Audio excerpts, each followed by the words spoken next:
This is a fuel injector. It sprays gasoline into your engine, and it's just one out of 94 parts that make up an engine. Well, more specifically, that make up the Honda D15 engine. In this video, we're going to assemble a D15 and along the way, explain each and every individual part that goes into it. From the obvious, like the pistons, to the slightly more obscure, the valve spring retainers. Do you know every single part that goes into an engine? Well, you're about to. Let's start with the basics. A piston is attached to a connecting rod via a wrist pin. On the bottom of the connecting rod is a crankshaft bearing. This minimizes wear and allows the connecting rod to rotate smoothly when attached to the crankshaft. A rod cap holds the other end of the connecting rod onto the crankshaft, completing the connection. Now, as the piston moves down the inside of a cylinder, it draws in an air-fuel mixture. A piston compresses that mixture, which is then ignited by a spark plug. The resulting combustion pushes the piston back down, and then as it returns to the top, it pushes out exhaust gases, and the cycle continues, sucking in air and fuel, compressing it, igniting it, and then pushing out the exhaust. Now that process is what gets the crankshaft spinning, which spins the transmission, which spins the drive shaft, which spins your wheels. Okay, so that's the basics out of the way. But to cover each and every part that goes into this engine, we're gonna have to break it down into 6 systems. The rotating assembly, that's the central mechanical system at work. Timing, a lot is going on inside an engine, and those moving pieces need to work in unison. Cooling, engines want to get hot, so you need a system to keep them from overheating. Airflow, if you want to burn fuel, you need oxygen in the equation. Electrical, whether it's a modern car or a 50-year-old beater, a functioning engine needs a functioning electrical system. And finally, and maybe most obviously, fueling. Okay, so in order for compression and combustion to take place, we need a strong, sealed combustion chamber. That is our engine block, and it forms the cylindrical walls of the chamber, while piston rings mounted on the outside of the piston ensure a tight seal. Now in our case, the top 2 rings are called compression rings, and they form a seal between the piston and the cylinder wall, while the 3rd ring, called an oil control ring, distributes a thin layer of oil on the cylinder so the piston can move smoothly up and down. Now inside the block are various coolant and oil passages called galleries to help keep the engine cool and lubricated. Looking at the engine block upside down, you can see the semicircular cutouts that will house the crankshaft, which are fitted with crankshaft bearings and 2 thrust bearings that prevent the crankshaft from sliding back and forth.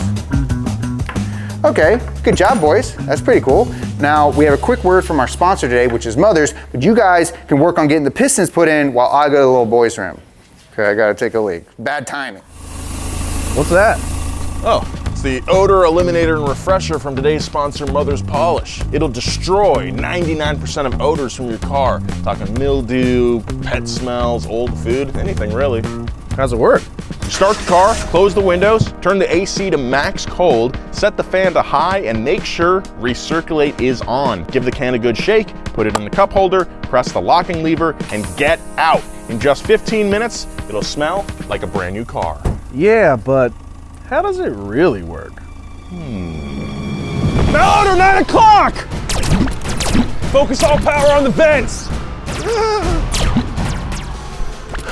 I love the smell of a new car in the morning. Just hang on, the mission's almost over.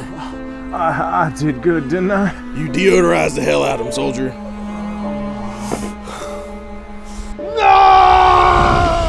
You know, I have no idea. It just does. In the fight against car stink, Mother's Odor Eliminator and Refresher stands victorious. Click the link below to get your car back to fresh. Okay, looking good, boys. All right, now let's pick up the pace a little bit. Holding the crankshaft is the crankshaft support bracket, which uses little pressed-in dowel pins to stay perfectly aligned.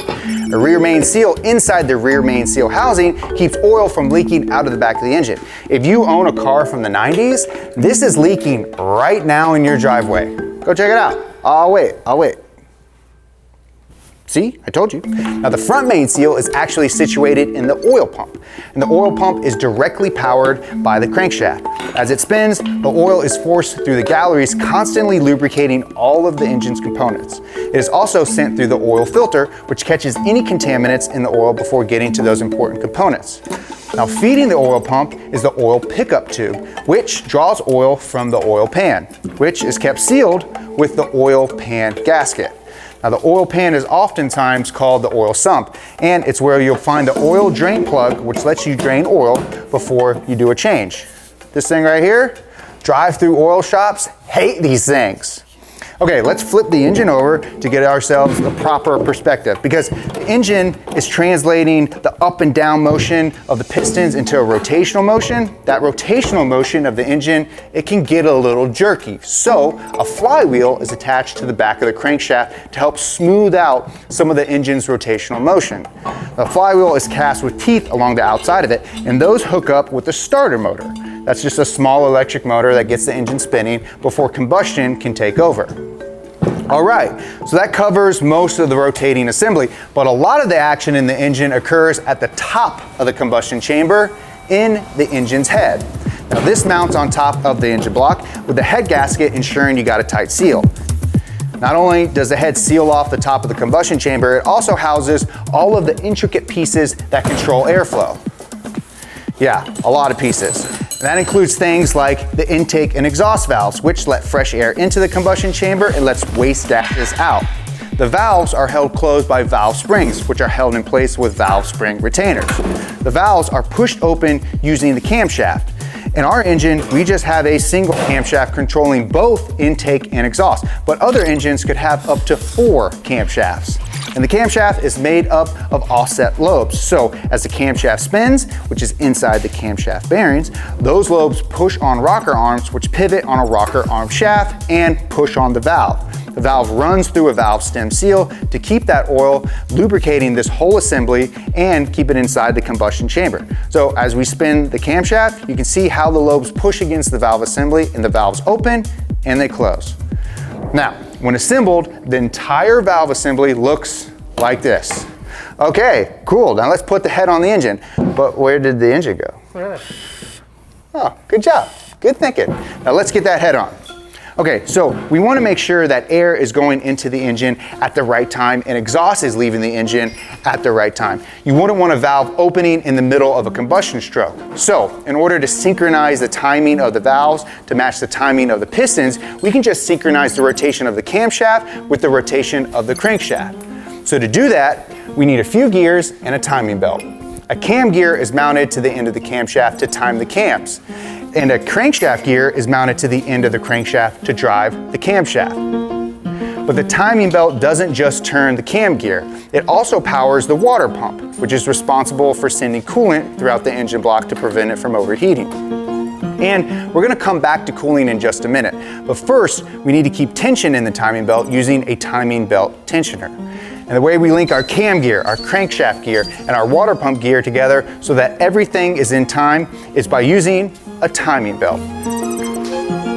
Now to prevent any dust or other things, debris getting into those planes, we need a timing belt cover. And then on top of our precious valve assembly is protected by a valve cover. Now that the valves controlling our air intake and exhaust are in time and the motion of the pistons is in time, we need to ensure that the combustions happen in time as well. So like we mentioned earlier, each combustion is set off by a spark plug. Now unfortunately, the 12 volts from a car battery isn't sufficient for a spark plug to create an arc. So an ignition coil uses induction to increase the voltage from 12 volts to something like 40,000 volts.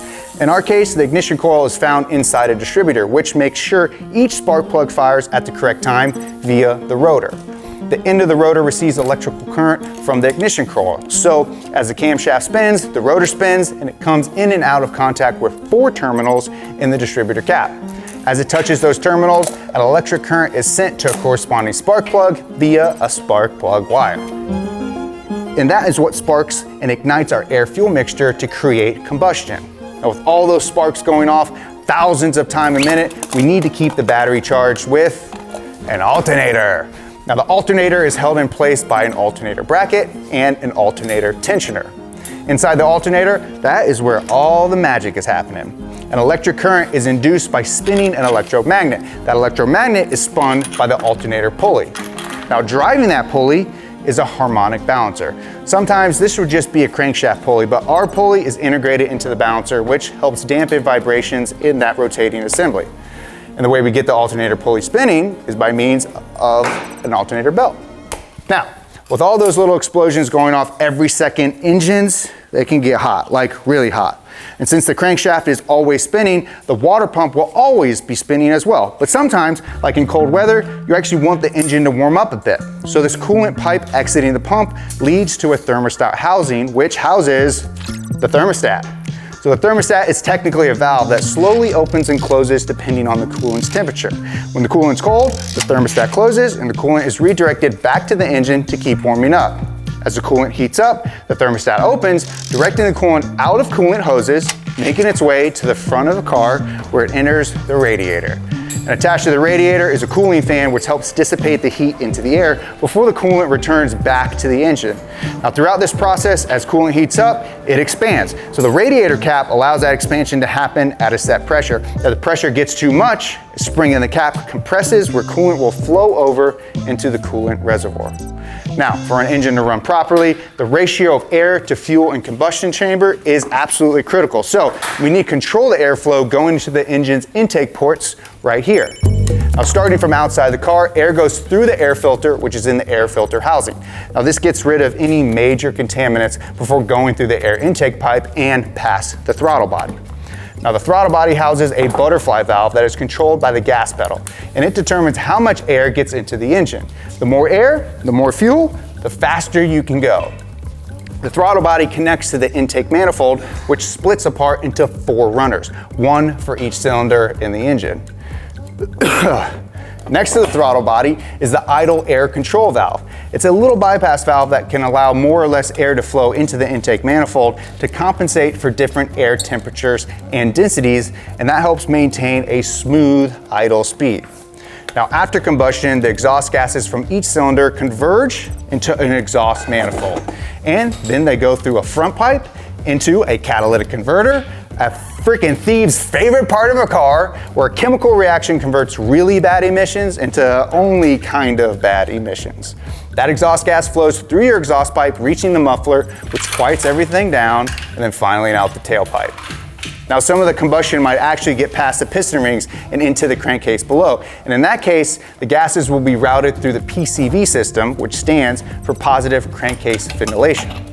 This includes an oil separator, which is just a box with baffles to ensure only the blow-by gases escape, a PCV valve, which is just a one-way valve, and a hose that leads back to the intake manifold. That way, any potential harmful fumes will have a chance to get burned up during combustion. Okay, so where are we at? We covered rotating assembly, timing, cooling, airflow. There are just 2 main pieces left in this puzzle. Next up, we need to talk about the brains of the car, the electrical control unit, or ECU. So the ECU manages nearly all of the electrical functions in your car. It also processes signals from various sensors to optimize engine performance. Some sensors are just position sensors that tell the ECU the timing of everything, like the crankshaft position sensor, the cylinder position sensor, and the throttle position sensor. Other sensors let the ECU know information about the elements moving through the engine, like the coolant temperature sensor, the intake air temperature sensor, and the O2 sensor. That lets the ECU know how much unburned oxygen is in the exhaust. The manifold absolute pressure sensor, or MAP, lets the ECU know how much air is getting to the cylinders. And all of those sensors are linked together by the wiring harness.